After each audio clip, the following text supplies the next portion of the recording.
Welcome to this Zentangle Quickie. My name is Heather Hartwick Gladden. I'm a certified Zentangle teacher. And today we're going to take a look at the tangle Biscus from Vicki Bassett. I don't know what I was looking for. I was looking for something that jumped out at me, and this one did. I have seen it before. Let's see what, how long? Oh, 2014 is when it was on Tangle Patterns.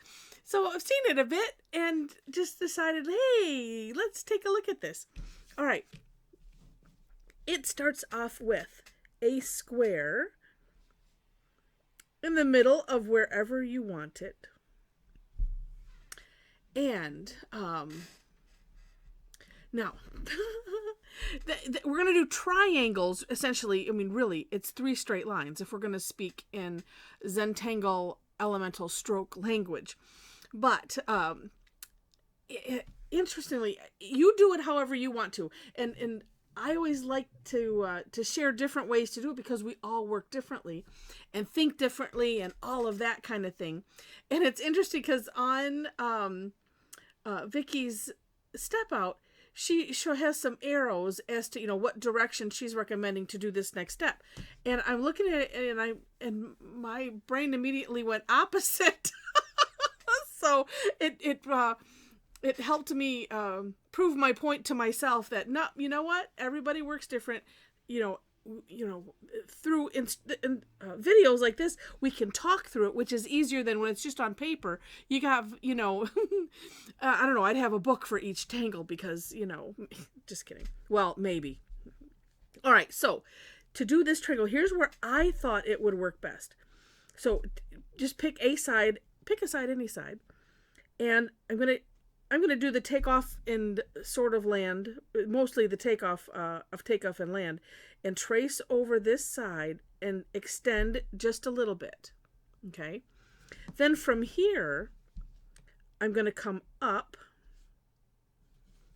and then finish the triangle there. So the triangle will look like this, and we're going to do this on each side.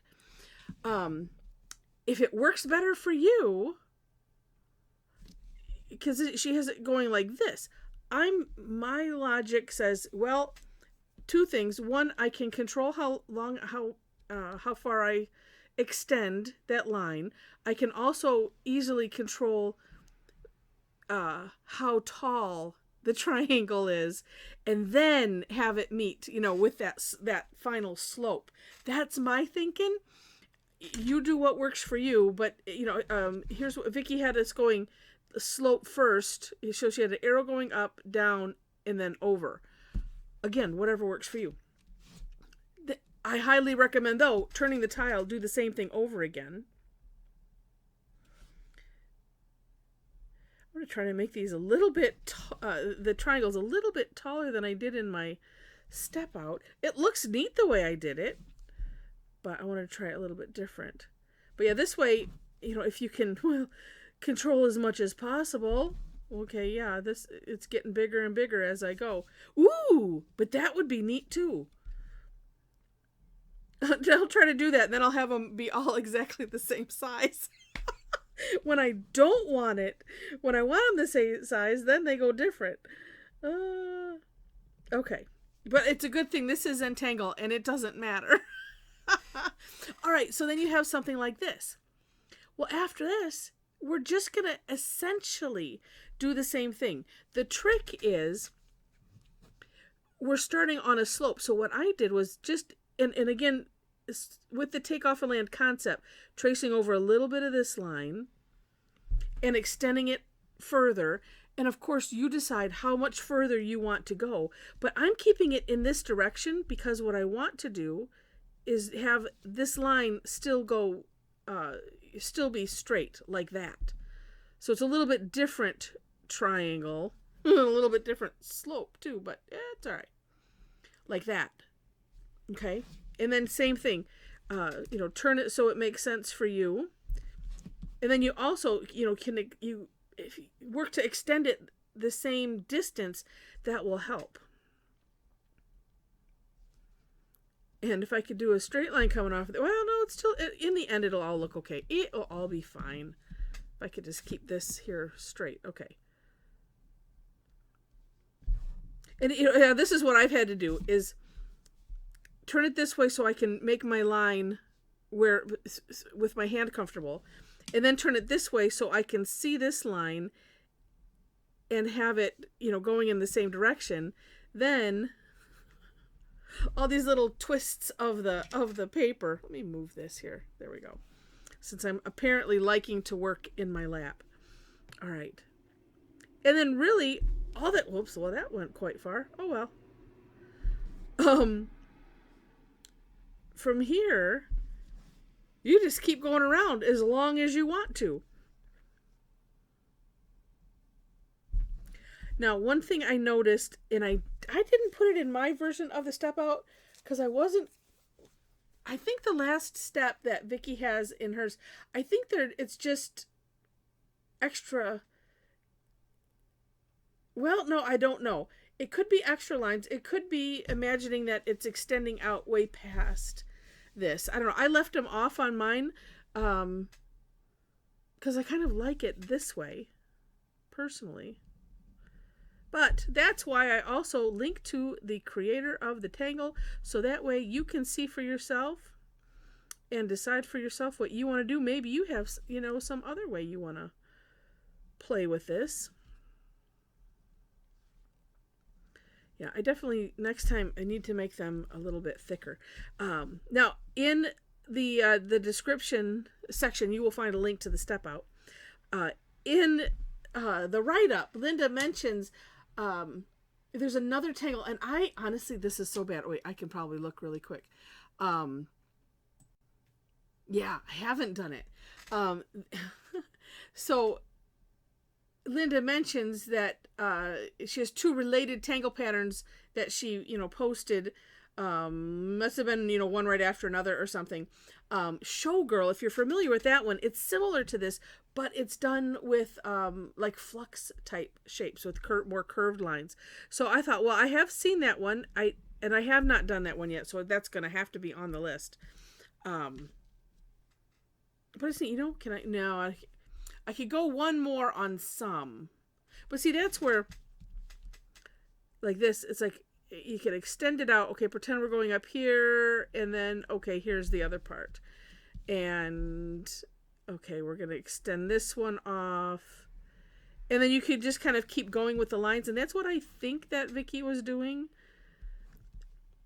And again, it's just, completely up to you.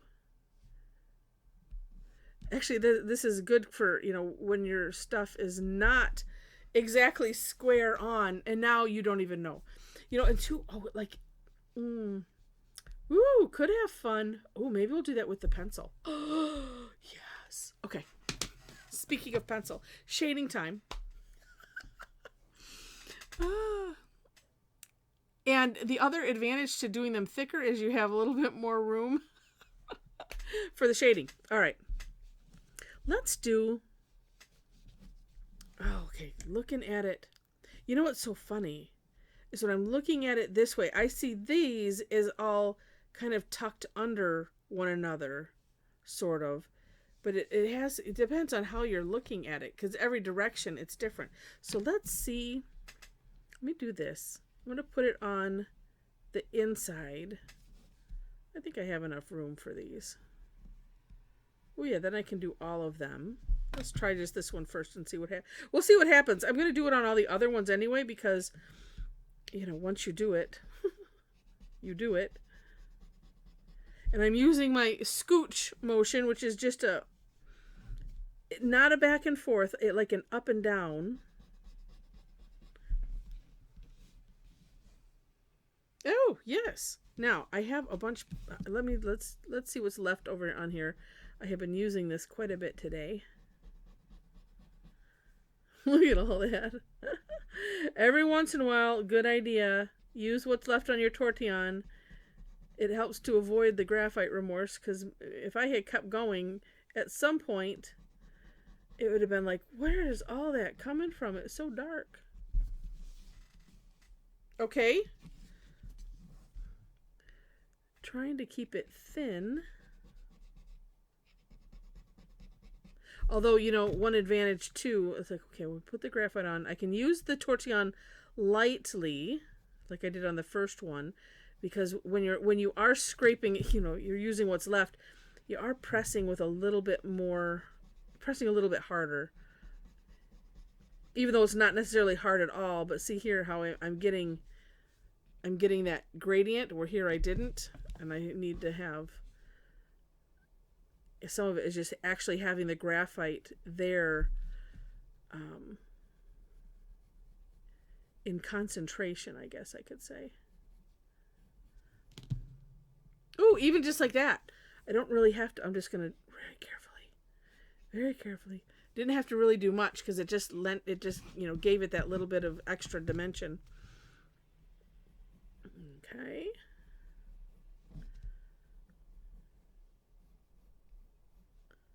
And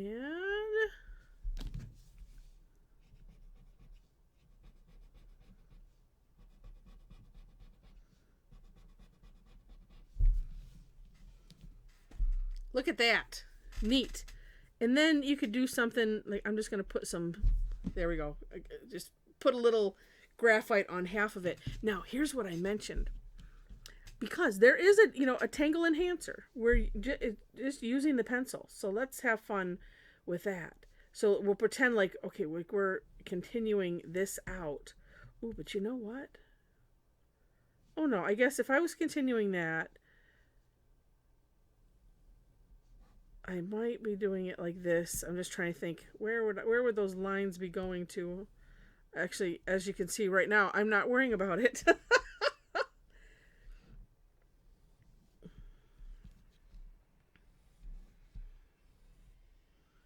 I'm just having them go wherever.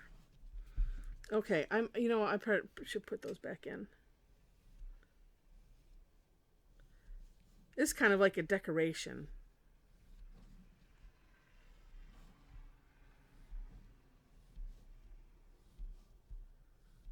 Oh, I think I'll put them in pencil on my step out. I like that. Woo! You know, there's a tangle called Kaboom, which has a bunch of different sized things coming out of the middle. And it looks like a kaboom. And this kind of does also.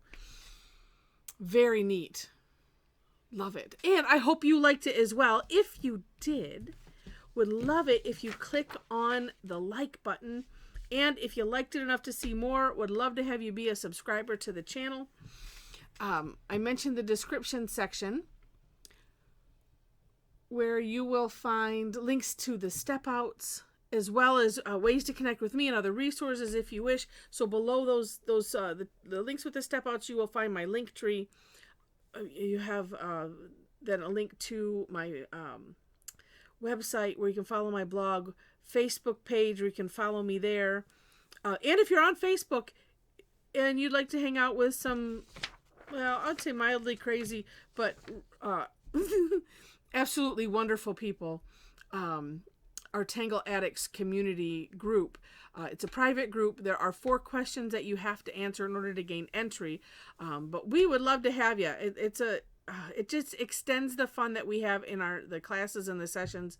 Like pretty much 24/7 whenever you're looking at Facebook. It's just amazing.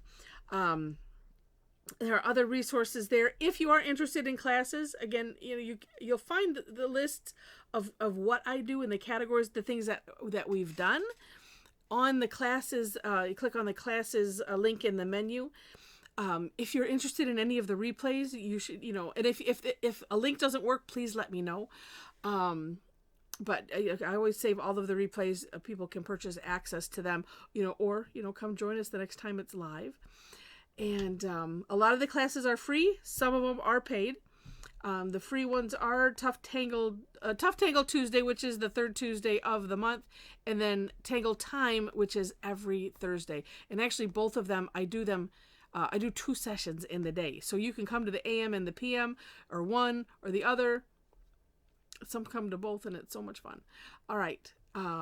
And the times are there. Also, ways to follow me where it's in your own time zone. The other sources are better for that. Just again, so that way you see it in your time zone. Anyway, with that, Thank you so much for watching. This was so fun. And I wish you happy tangling.